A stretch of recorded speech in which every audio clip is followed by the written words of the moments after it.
প্রিয় চাকরি প্রত্যাশিত ভাই ও বোনেরা আসসালামু আলাইকুম। আশা করি সকলেই ভালো আছেন। দীর্ঘ অপেক্ষার পর আবারও চলে আসলো সিভিল সার্জন কার্যালয়ের নতুন একটি নিয়োগ বিজ্ঞপ্তি।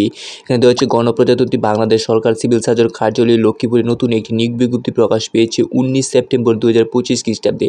তো এই নিয়োগ সম্পর্কে আমরা বিস্তারিত আলোচনা করব, কীভাবে আবেদন করতে হবে, আবেদন ফি কত টাকা এবং আবেদনের লাস্ট ডেট কবে, বিস্তারিত জানতে আমাদের সাথেই থাকুন।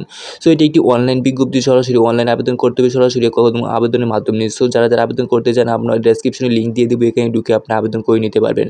সো আর কথা না বাড়িয়ে চলে যাচ্ছি মূল ভিডিওতে। আর আপনাদের কাছে একটি অনুরোধ, যারা আমাদের ভিডিওটি প্রথম দেখছেন অবশ্যই একটি সাবস্ক্রাইব করে দিবেন আর সাথে থাকা বেল আইকনটি বাজিয়ে দিবেন, তাহলে সবার আগে আমাদের ভিডিওটি আপনাদের কাছে পৌঁছে যাবে। আর যারা ইতিমধ্যে চ্যানেলটি সাবস্ক্রাইব করেছেন তাদেরকে অসংখ্য ধন্যবাদ।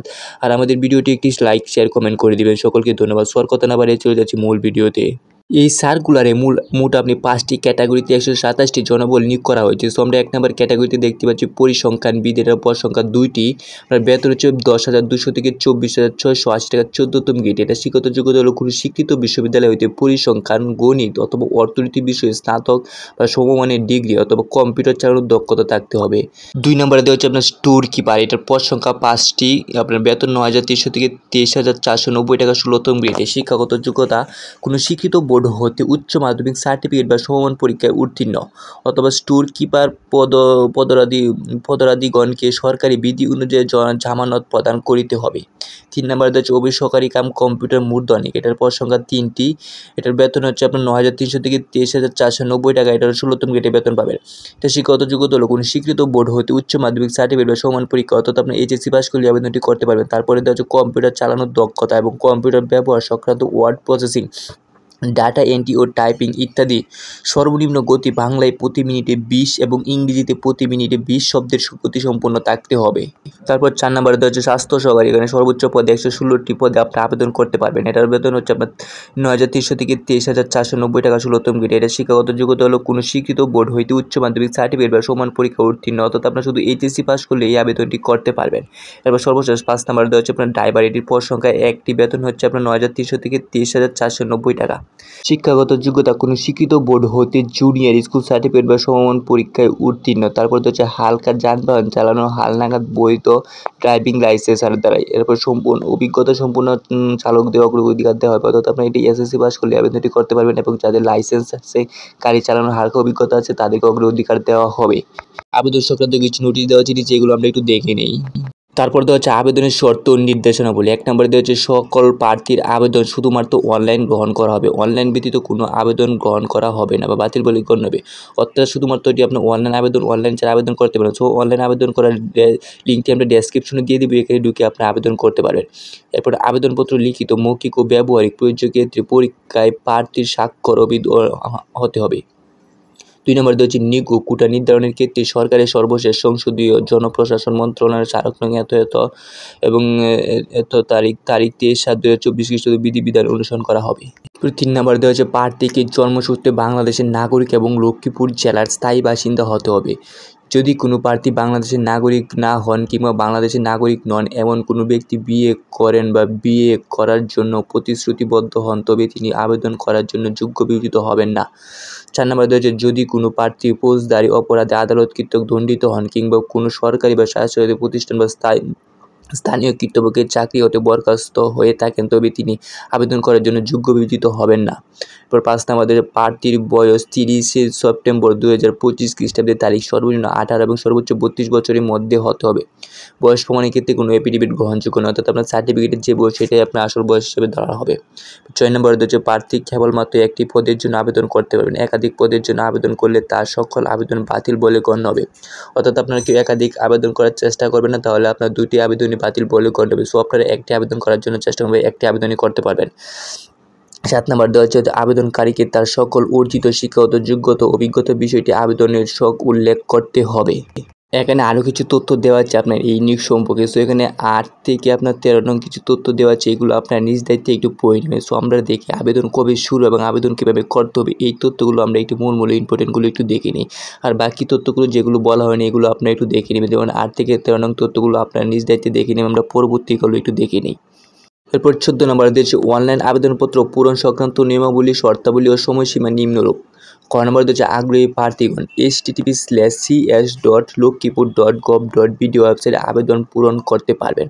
ওয়েবসাইটে প্রকাশিত নির্দেশনা মোতাবেক ফর্ম পূরণ করতে হবে, অর্থাৎ এই ওয়েবসাইট ছাড়া আপনারা আবেদন করতে পারবেন না। তো এই ওয়েবসাইটের লিঙ্কটি আমরা ডেসক্রিপশনে দিয়ে দেবো, এখানে ঢুকে আপনারা আবেদনটি করে নেবেন। এবার খ নম্বর হচ্ছে অনলাইন আবেদন পূরণ ও পরীক্ষা ফি জমাদানের শুরুর তারিখ ও সময় হচ্ছে আপনার 30শে সেপ্টেম্বর 2025 খ্রিস্টাব্দে সকাল 10 ঘটিকা হইতে আবেদন শুরু এবং আবেদনের শেষ তারিখ 10 অক্টোবর 2025 খ্রিস্টাব্দে বিকাল 5 ঘটিকায় পর্যন্ত, অর্থাৎ আপনার সেপ্টেম্বর 30 তারিখ থেকে শুরু এবং অক্টোবরের 20 তারিখে আপনার আবেদন শেষ সময়। তো এই সময়ের মধ্যে আপনারা দ্রুত আবেদনটি করে নেবেন। তারপর হচ্ছে উক্ত সময়সীমার মধ্যে ইউজার আইডি প্রার্থীগণ অনলাইন আবেদন সাবমিট করা থেকে পরবর্তী 72 ঘন্টার ভিতরে আপনার পরীক্ষার ফিটি জমা দিয়ে দিতে পারবেন বা পরীক্ষার ফিটি দিয়ে দিবেন। তারপর 15 নম্বরে দেওয়া হচ্ছে আপনার অনলাইন আবেদনপত্র প্রার্থী তার রঙিন ছবির দৈর্ঘ্য 300 পিক্সেল এবং প্রস্থ 300 পিক্সেল এবং স্বাক্ষরের দৈর্ঘ্য 300 পিক্সেল এবং প্রস্থ 80 পিক্সেল করে নির্ধারিত স্থানে আপলোড করতে হবে। ছবির সাইজ সর্বোচ্চ 100 কেবি এবং স্বাক্ষরের সাইজ সর্বোচ্চ 60 কেবির মধ্যে হতে হবে। তারপর 16 নম্বরে দেওয়া হচ্ছে আপনার অনলাইন আবেদনপত্রের তথ্য যেহেতু সকল কার্যক্রমে আপনার ধরা হবে, সেহেতু আপনার অনলাইন আবেদন করা সাবমিট করার পূর্বে সকল তথ্য সঠিক আছে কিনা ভালোভাবে নিজে যাচাই বাছাই করে তারপর সাবমিট করবেন, কারণ এইগুলো আপনার সাবমিট করার পরে আর সংশোধন করার কোনো পদ্ধতি পাবেন না। তাই আপনার সাবমিট করার পূর্বে সকল তথ্য ভালোভাবে নিশ্চিত হয়ে তারপর সাবমিট করে দেবে। অর্থাৎ তারপর দেখা যাচ্ছে, তারপর আমরা দেখি আপনার 17 নম্বর হচ্ছে প্রার্থী অনলাইনে পূরণকৃত আবেদনপত্র একটি প্রিন্ট কপি রঙিন পরীক্ষা সংক্রান্ত যে কোনো প্রয়োজনীয় সহায়ক হিসেবে সংরক্ষণ করবেন এবং মৌখিক পরীক্ষার সময় 1 কপি জমা দিতে হবে। অর্থাৎ আপনার আবেদন করার পর আপনার 1 কপি আপনার নিজে সংরক্ষণ করে রেখে দেবেন, পরবর্তীতে আপনার এটা কাজে লাগবে। তারপর আবেদন করতে কত টাকা খরচ হবে এগুলো একটু আমরা দেখে নিই। নাম্বার দেওয়া আছে আপনার যে কোনো টেলিটক প্রিপেড মোবাইল নাম্বারের মাধ্যমে 2টি SMS করে পরীক্ষা ফি বাবদ 100 টাকা এবং টেলিটক চার্জ রিচার্জ 12 টাকা সহ মোট আপনার অপারেটরযোগ্য 112 টাকা অনধিক 72 ঘন্টার ভিতরে জমা দিতে হবে। বিশেষভাবে উল্লেখ করা হয়েছে আবেদনের সকল অংশ পূরণ করে সাবমিট করা হলো পরীক্ষা ফি জমা না দেওয়া পর্যন্ত অনলাইন আবেদন কোনোভাবে গৃহীত হবে না। অর্থাৎ আপনার 1 থেকে 5টি সকল আবেদনের জন্য আপনার আবেদন ফি পড়বে আপনার 100 টাকা এবং সার্ভিস চার্জ 6 টাকা 12 টাকা সহ আপনার 112 টাকা অনধিক 72 ঘন্টার ভিতরে জমা দিতে হবে। তারপর আপনার টাকাটা কীভাবে পাবেন, এখানে কিছু সিস্টেম দেওয়া আছে, এগুলো আপনার নিজে দেখে নিজের আপনার টেলিটক নাম্বার দিয়ে পাঠাতে পারবেন। এছাড়া যে কোনো কম্পিউটার দোকানে গেলে তারা আপনারা পাঠিয়ে দিবে। সো আমরা পরবর্তী বিষয়ে চলে যাই। আবেদন সংক্রান্ত এখানে আরও কিছু নোটিশ দেওয়া আছে, এগুলো আপনারা একটু নিজ দায়িত্ব দেখে নেবেন কীভাবে আবেদন করতে হবে। এইগুলো আপনারা সম্পূর্ণ যে মূল পয়েন্টগুলো বলে দিয়েছি, তারপরে আপনারা এগুলো একটু নিজের একটু দেখে নেবেন কীভাবে কী বলা হয়েছে। সো আমরা স্কিপ করে আবারও নিচের দিকে চলে যাচ্ছি, দিকে আর কী দেওয়া আছে নিচে। তারপর 23 নম্বর তথ্যগুলো দেখেন, অনেক একটি ইম্পর্টেন্ট তথ্য দেওয়া আছে। এখানে বলা হচ্ছে প্রাথমিকভাবে বাছাইকৃত প্রার্থীদের কর্তৃপক্ষের সিদ্ধান্ত মোতাবেক লিখিত ব্যবহারিক পরীক্ষা প্রয়োজনীয়তা এবং মৌখিক পরীক্ষায় আলাদাভাবে উত্তীর্ণ হতে হবে।